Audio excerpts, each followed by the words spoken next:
ভয় করলেন। নবীর মহব্বত নাই, এই ভয় দিয়েও কাজ হবে না। এখন আল্লাহকে ভয় আছে, নবীর মহব্বত আছে, নবীর মহব্বত আছে, তারপরেও আল্লাহকে পাবেন না কেন? রাসূল বলছে আল্লাহর জান্নাত পাইতে গেলে, আল্লাহকে খুশি করতে গেলে তোমার আরেকটা কাজ বাকি রয়ে গেছে, সেটা হলো আল্লাহ রাব্বুল আলামিন কোরআন শরীফে বলেছেন ওয়াবিল ওয়ালিদাইনি ইহসানা, আর নবী হাদিস শরীফে বলেছেন আল জান্নাতু তাহতা আকদামিল উম্মাহাত। উম্মতেরা রে, তোর মায়ের পায়ের নিচে তোর জান্নাত। যত কিছু করেন জান্নাতটা তো মায়ের পায়ের নিচে। এই মাকে যারা কষ্ট দেবেন, আঘাত দিবেন, নামাজ রোজা হজ যাকাত মুফতি মুহাদ্দিস মুফাসসির মক্কা মদিনার ইমাম সাহেব যদি হন, মার কলিজায় আঘাত দিলে আল্লাহর জান্নাতে আপনার জায়গা হবে না। বাবা যুবক, মাহফিলের আয়োজন করেছো, আজকে তোমাদের ভাগ্য ভালো, নিশ্চয়ই তোমাদের মা নেককার ছিল। মাহফিলের আয়োজন ওই মায়ের সন্তানেরা করেছে যে মা এই সন্তান পেটে থাকাকালীন একদিন হইলেও কোরআন তেলাওয়াত করেছিল, বিদায় আজকে ওই সন্তানগুলো মাহফিলের আয়োজন করেছে। রাসূল বলেছেন মার পায়ের নিচে। বলুন কার পায়ের নিচে? আমার নবী নিজেও মায়ের পাগল ছিল কিনা? আল্লাহু আকবার। বাবার পাগল নবীর জীবনীতে পাওয়া যায়। নবীর বয়স যখন 6, বলুন কত? আমার নবী 6 বছর বয়সে সন্ধ্যার সময় তাকাইয়া দেখে তার বয়সের ছেলেরা বাবার কোলে উঠে 2 গালে চুমা দেয়। আমার নবী তাকায় তাকায় দেখে নাই রে, আমার বাবা নাই। নবী রওনা হলেন, পাহাড়ের দিকে যাইতেছে। বাবা গো, বাবা গো, বাবা গো কইয়া কোত্থেকে যেন আবু জাহেল আসতেছেন। জীবনে কোনোদিন আবু জাহেল আমার নবীকে আদর করে না, ভালোবাসা দেয় না। ওই দিন ডাকতেছে, ভাতিজা কই যাও? ও চাচা আমি জংলায় চলে যাই। কেন? আমার বাবা কই? বাবার ব্যথায় আর কলিজা মানে। নবী কান্দে, চাচা গো বাবা কই? জীবনে বাবা দেখলাম না, বাবার ব্যথা কলিজা মানে না। আবু জাহেল বলেন, ভাতিজা আর সামনে যাইও না, একটু সামনে গেলে জঙ্গলার বাঘ তোমারে খেয়ে ফেলবে। যাও না, বাঘে তোমারে খাইবো তো। এটা আবু জাহেলের ধারণা আমার নবীরে বাঘে খাইবো। আচ্ছা আপনাদের ধারণা কি আমার নবীরে বাঘে খাইবো? আর একটু জোরে কোন খাইবো? বাঘে খাইবো দূরের কথা, নবীরে, নবীর উম্মতেরাই তো বাঘে সালাম দেয়। সুবহানাল্লাহ। আসতে পেলেন মিয়া? বড় পীরের জীবনী খুলে দেখুন, বড় পীর গাউসে পাকের জীবনী। গাউসে পাকের বয়স যখন 7, বলুন বয়স কত? আর একটু জোরে। ও এটাই দিলে হ্যাঁ, গাউসে পাকের জীবনী কইতাম না, লেখা আছে এখানে। কইবার আগে কিন্তু চলছে এদিকে। আসলে আলোচনা লেখা দিয়ে আলোচনা বরকত পাবেন না, আলোচনার বাজেট দিবে কে? আল্লাহ। আর জোরে কোন কে দিবে? এর মধ্যে মজা আসছে, বরকত আছে। এই গাউসে পাকের জীবনী আইসা গেছে মিয়া। গাউসে পাকও তো মা বাবার গর্তেই হয়েছে, কি বলেন ঠিক কিনা? এবার গাউসে পাক 7 বছর বয়স। কয় বছর? 7 বছর বয়সে ওনার বাবা আবু সালে জঙ্গি মুসা ব্যবসার উদ্দেশ্যে যাবে ইয়ামেন। বাগদাদ থেকে রওনা হবে তো সামনে দাঁড়ায় ডাকে, আবু কি আমারে নিয়ে যাইতে হইব এবার। মানে পোলাপান এখন অনেক সময় বাজারে যাইতে চায়। বাবা দেখেন কয় এই ব্রিজ পারিয়া জামু, বাসে অ্যাক্সিডেন্টের ভয়, গাড়িগুলো ঝামেলা, কত বিপদ আপদ থাকে। বাবা তোমার 10টা টাকা দিয়া গেলাম, বাজারে যাওয়া দরকার নাই।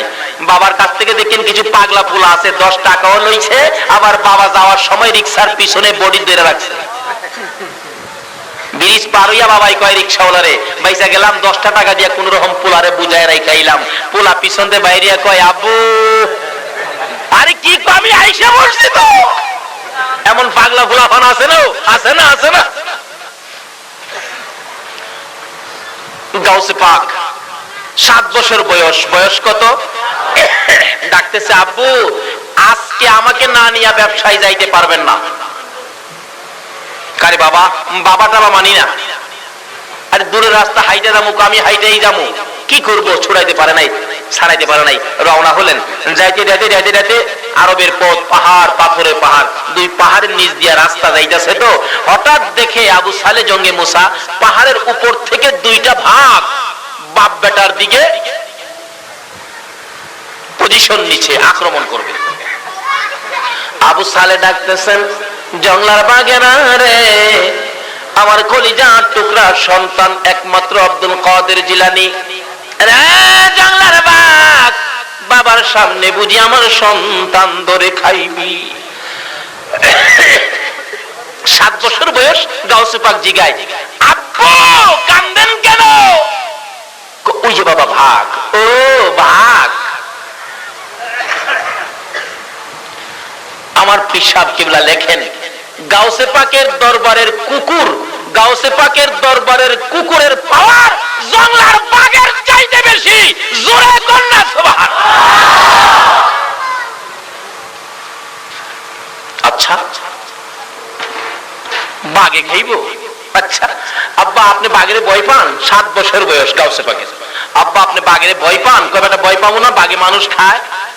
আব্বা আমার তো ভয় লাগে না, আমি তো জানি বাঘে মানুষ খায় না। কও কি? তাইলে আব্বা আপনি ভয় পাইলে আমারে আগে দেন, আপনি পিছে যান। বয়স কত? আর একটু জোরে কর। হ্যাঁ, গাউসে পাকের নাম জপিলে আল্লাহ পাওয়া যায়। বলুন, গাউসে পাকের নাম জপিলে আল্লাহ পাওয়া যায়। আরে পাগল কান্দিস না আর গাছতলাই, গাউসে পাকের নাম জপিলে। জোরে জোরে। আরে হারে, গাউসে পাকের নাম জপিলে আল্লাহ পাওয়া যায়। গাউসে পাকের এমনি নিশানা, চুরকে ধরে ওলি বানা। গাউসে পাকের এমনি নিশানা, চুরকে ধরে। আপনার কি কাহিল হয়ে গেছে না ঘুমো দিয়ে ফেলছে? এই তো যাবো না তো আর বেশিক্ষণ, আধা ঘন্টা যাবো। এখন গাউসে পাকের খেলার যখন আইছে, একটু খেলা দেখি না কি খেলা খেলে আল্লাহর ওলি গাউসে পাক। আল্লাহ। বাবা গো, আপনি যদি বাঘের ভয় পান আপনি পিছে যান, আমার আগে দেন। আবু সালে কই পাগলা কয় কি, তোমারে বাঘে খাবে না? কেন খাবে আমারে বাঘে? বাঘের জীবনীতে পাওয়া যায় এক ভণ্ড পীর বাঘের উপরে সোয়ার হইয়া গাউসে পাকের বাড়িতে গেছে মেহমানি খাইতো। গেটের মধ্যে বাঘ রাইখা বাড়ির ভিতরে ঢুকছে। আল্লাহর ওলি গাউসে পাক বাড়ির ভিতর থেকে দেখে কিনা কন্ত, আরো দূরে দেখে কিনা, বাগদাদ থেকে বাংলাদেশও দেখে কিনা। কই বাঘ নিয়ে আইছে রে, বাঘ। যাক হুজুর, আমারে তো খানা খাওয়াইবেন, আমার বাঘেরে কি খাওয়াইবেন? গাউসে পাক কই তোমার বাঘ কত বড়? কই রাইতে বড়, বিরাট বড় ভাগ।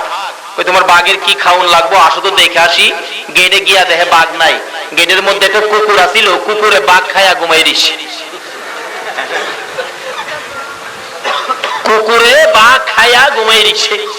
হুজুর আমার কুকুর, আমার বাঘ কই গেল, বাঘ কই গেল, কুকুর দেখা যা, বাঘ কই গেল? গাউসে পাক বলেন কি বলবো? আচ্ছা রাখো দি, কুকুরে জিগায়, এ কুকুর ঘুম তুলছে কি, ঘুমাই দিছো? আমার কুকুর ডাক দিলি দি ঘুম থেকে উঠে, তোমার বাঘ কই, ডাক দাও তো। গাউসে পাক বললেন, এই লোক ডাকে বাঘ, কুকুরের পেটের ভিতর থেকে কয় হ। হুজুর কি সর্বনাশ, আপনার কুকুরের পেটের ভিতরে দিয়ে আমার বাঘে কথা কয়। গাউসে পাক বলেন, আরে বেটা আম্মকের আম্মক, কুকুরের পেট কি ভাগ? ওই যে দেখেন কথা কয়। গাউসে পাক বলেন, এ কুকুর তুমি বাঘ খাইছো? হুজুর মাফ করে দিয়েন, খাইছি।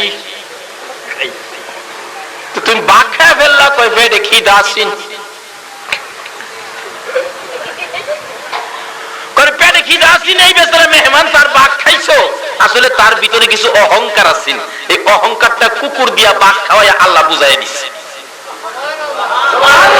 হুজুর মাফ করে দেন, আমি ভাবছিলাম আমি বড় পীর, অহন্দি বড় পীর হুজুর আপনি। আল্লাহ কয় আমি বানাইছি গাউসে পাকের বড় পীর, তুই কইতেইছস বাঘের উপরে মাতবুরি করতে, অন্তর বাঘ কুকুরে খাইছে গাউসে পাকের। হুজুর মাফ করে দিন হুজুর, চিনতে পারছি না, বুঝতে পারছি না, আমার বাঘটা দিয়ে লাইন। বড় পীর কই, এই কুকুর একবারে দাঁত ফালাইয়া দিব, বাঘ কখন দে। আস্তা ভাগ কুকুরের মুখ দিয়া বাহির হইছে, জোরে কোন সুবহানাল্লাহ। বলতেছিলাম ওই গাউসে পাক 7 বছর বয়স যাইতেছে হাইটা, বাবা কয় বাগে ধরবো, কয় আব্বা আপনি পিছে যান আমারে সামনে দেন, যাইতেছে সামনে। গাউসে পাক 7 বছর বয়স, কাছাকাছি গেলে বাঘ তো একবারে পজিশন নিচে থাপা দিয়ে ধরবে, এমন সময় হাত বাড়াইছে, জঙ্গলার বাঘ আমারে চিনুস নি রে, আমি কে? আমি হইলাম গাউসুল আজম আব্দুল কাদের জিলানী রহমাতুল্লাহ আলাইহি। পিছে আমার বাবা রে আবু সালে জঙ্গি মুসা।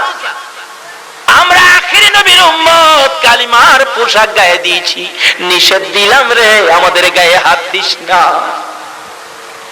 এমনি সময় দেখা যায় বাঘের লেজ নাড়া বন্ধ হয়ে গেছে, দুইটা বাঘ নম্র ভদ্রভাবে হাইটা হাইটা আসতেছে। গাউসে পাকের বাবা বলেন, আবু সালে বলেন, বাবা গো ওই তো বাঘ আসতেছে, আমরা দুইজনকে খাবে। আবু সালে বলেন, বাঘে খাবে? আব্দুল কাদের 7 বছর বয়স জবাব দেন, আব্বা গো না না, জঙ্গলার বাঘ আমাদেরকে খাবে না, ওই যে বাঘ আসতেছে, দাঁড়ান, সোজা হয়ে দাঁড়ান। দুই বাপ বেটা দাঁড়িয়ে আছে সোজা হইয়া, বাঘ দৌড়াইয়া আইসা বাপ বেটার পায়ে সালাম করে বিদায় হয়। আরে গাউসে পাকের পায়ে যদি জঙ্গলার বাঘ সালাম করে বিদায় হয়, বলুন আমাদের নবীকে জঙ্গলার বাঘ কি আক্রমণ করতে পারবে? এবার ডাক দিয়া বলেন, আবু জাহেল বাতিজা ঘোর সামনে যায় না, জঙ্গলার বাঘ ধরবে। আমার নবীকে টান দিয়া উঠাইয়া গোড়ার পৃষ্ঠে বাড়িতে আইনা দিয়া ডাকতেছেন, আমিনা গো, ও আমিনা, তোমার এই সন্তান আজকে বাবার ব্যথায় কাঁদতে কাঁদতে জঙ্গলায় চলে গিয়েছিলেন, জঙ্গলার বাঘ আমি যদি না দেখতাম জঙ্গলার বাঘ তোমার ছেলেরে খেয়ে ফেলতো। মা আমিনা দুইটা চোখের পানি ছেড়ে ছেড়ে জবাব দেন, আবু জাহেল গো, আমার এই ছেলেরে জঙ্গলার বাঘে খাবে না। ছেলে যখন আমার পেটে ছিল, আমি যখন শিশু নবীর মা হইতেছিলাম, কত খেলা দেখেছি। আরে আবু জাহেল, এই খেলা দুনিয়ার কেউ দেখে নাই। আবু জাহেল, আমার এই ছেলেকে জঙ্গলার বাঘে ধরবে না, তুমি কেমনে জানো গো আমেনা? আমি যেদিন এই শিশু মোহাম্মদ, শিশু সন্তান, শিশু নবী পেটে রাইখা আমি একদিন বাড়ির সামনে দাঁড়িয়েছিলাম, হঠাৎ দেখি রে আবু জাহেল একটা বাঘ দৌড়ে আসতেছে। বাঘ দেখে আমি থরথর করে ভয়ে কাঁপতেছিলাম। বাঘ আমার সামনে আইসা মানুষের মতো কথা বলে ডাক দেয়, আমেনা গো, ভয় পাও না, আমি তোমাকে খাইতে আসি নাই, আমি তোমাকে একটা খবর দিতে আসছি। তোমার পেটে রাহমাতাল লিল আলামিন, তোমার পেটে আখিরি নবী, তোমার পেটে শ্রেষ্ঠ নবী, তোমার পেটে আল্লাহর বন্ধু, যার উসিলায় কুল কায়নাত। রে আমেনা, আমি তোমারে খাইতে আসি নাই, খবর দিতে আসছি। তোমার দুইটা পাও বাড়াইয়া দাও, সালাম করে যা। আমেনা বলেন, আবু জাহেল রে, যে নবীর মা হওয়ার পরে জঙ্গলার বাঘে আমারে সালাম করে রে, আমার এই নবী শিশু নবী রে জঙ্গলার বাঘ কোনদিন ধরবে না। রে আবু জাহেল, এই ভাগ আমার সন্তানকে ধরবে না, তাহলে তোমার সন্তান কেন কান্দে? আমি না চোখের পানি ছেড়ে দিয়ে বলেন, আবু জাহেল গো, আমার সন্তান কান্দে, জীবনে কোনদিন বাবার মুখ দেখে না। মায়ের গলায় করে বাবা বাবা কইয়া কান্দে, মা কলিজা মানাইতে পারে না। নবীজির দাদা আব্দুল মুত্তালিব কান্দার আওয়াজ শুনে দৌড়ায় আসছেন, আমেনা তুমি কান্দো, আমার নাতিও কান্দে, কি দুঃখ রে। দৌড়ে যাইয়া মায়ের গলা ছেড়ে দাদার গলায় আঞ্জায়া ধরেছে, দাদা গো, আমার বাবা কই? জীবনে একটা বার বাবা কইয়া ডাক দিলাম না। আমার সামনে মক্কার ছেলেরা বাবা বাবা কইয়া ডাকে, বাবার কোলে উঠে, আমি তো একদিন বাবার কোলে উঠলাম না, বাবা কইয়া ডাক দিলাম না। দাদা গো, আমার বাবা কই? আমার বাবার কাছে লইয়া যাই ভাবি। আমার দুইটা হাত বাড়াইছে, আয় করে যার টুকরা সন্তান, আয় আমার বুকে আয়। মায়ের কোলে যাইয়া কাদের উপর মাথা ফেলাইয়া চোখের পানি দিয়া বুক বসাইয়া কান্দে। আমার নবীর দাদা আব্দুল মুত্তালিব বলতেছেন, আমেনা গো, উম্মে আইমানকে সঙ্গে দিলাম, আর দুইজনকে সঙ্গে দিলাম, 5 জনের কাফেলা বানাইয়া একটু মদিনায় চলে যাও না। মদিনায় আমার কলিজার টুকরা খাজা আব্দুল্লাহ মদিনার জমিনে ঘুমাইয়াছে। আমেনা, আমার আদুরের নাতিকে তার বাবার কবরটাও যদি দেখাইয়া আনো গো, আমার মন বলে আমার নাতি কলিজায় শান্তি পাবে। আমার নবীর দাদা নাতিরে পাঠাইয়া দেয় বাবার কবর জিয়ারতে। এখন কবর জিয়ারতে যাওয়া নিষেধ হইয়া যায়, দেয় কিনা? নিষেধ দেয় কিনা? অলির দরবারে যাওন যাইতো না, মাজারে যাওন যাইতো না, কয় কিনা কি বলেন? অথচ বিপদে পড়লে অলির কাম লাগেনি?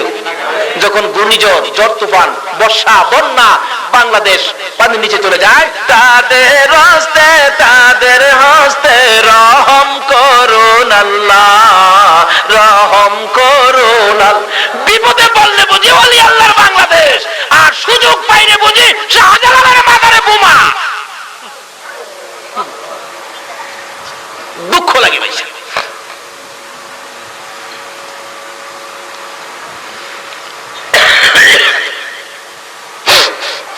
এই বাংলাদেশ অলির দেশ, বলুন কার দেশ?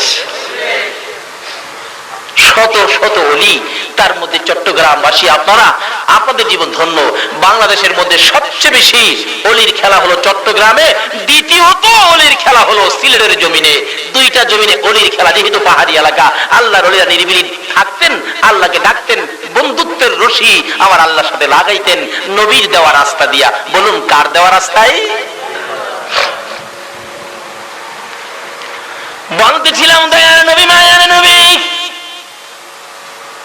5 জনের কাফেলার সঙ্গে দাদা আব্দুল মুত্তালিবের নির্দেশে মার কুলে হয়ে উঠে মার গলায় ধরে রওনা করলেন, মদিনায় যাবে বাবার কবর জিয়ারতে। বলুন কার কবর জিয়ারতে? কোত্থেকে শুরু হয়ে যায়?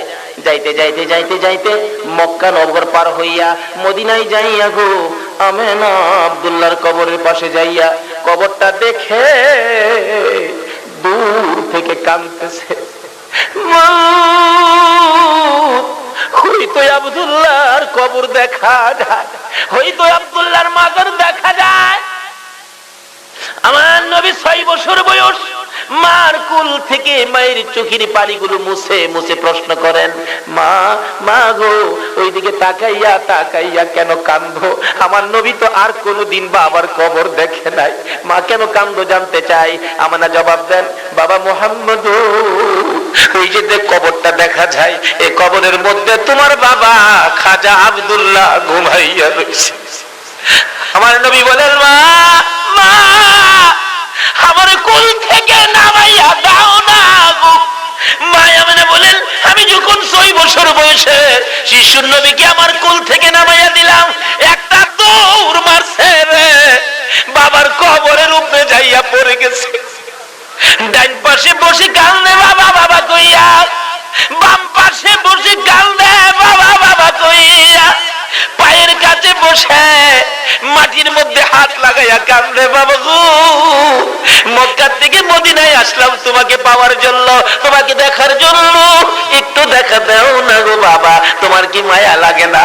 আমি জীবনে কোনোদিন তোমার কোলে উঠলাম না, 2টা হাত বাড়াইয়া দাও না, আমি তোমার কোলে উঠবো গো বাবা। এই সময় আমি না বলেন, আমি দেখি কবরের মাটি থরথর করে কাঁপতেছে। মন বলে আব্দুল্লাহ আদরের সন্তান কোলে নেওয়ার জন্য মাটির ভিতর থেকে বুঝি বাহিরে হয়ে যাবে, কিন্তু আল্লাহর বিধান না, আসতে পারতেছে না, ভিতর থেকে কান্নাকাটি শুরু হয়ে যায়। আমার আল্লাহ বলেন, আব্দুল্লাহ রে কান্দিস না, খুলে নিতে পারবি না। ও আব্দুল্লাহ চিন্তা করিস না, তোর সন্তান আমার বন্ধু, আমার বন্ধুর হেফাজতের দায়িত্ব আমি আল্লাহ নিয়েছি। এভাবে কাঁদতেছে। আমার আল্লাহ বলেন, বন্ধু হো বাবার কবরের পাশে কান্দো, আমি আল্লাহ দেখেছি বাবার কবরের পাশে কান্দো, তোমার কান্নাটুকু আমি স্মৃতি করে রেখে দিলাম, তোমার কান্নাটুকু প্যাকেট করে রেখে দিলাম কিয়ামত পর্যন্ত। এইভাবে যদি তোমার কোনো উম্মতেরা বাবার কবরের পাশে যাইয়া কান্দে আর এক ফোঁটা চোখের পানি বাবার জন্য যদি আমাকে দেখাইতে পারে গো বন্ধু, কথা দিলাম তোমার চোখের পানির সাথে মিলাইয়া ওই সন্তানের বাবার কবরের আযাব আমি মাফ করে দিব।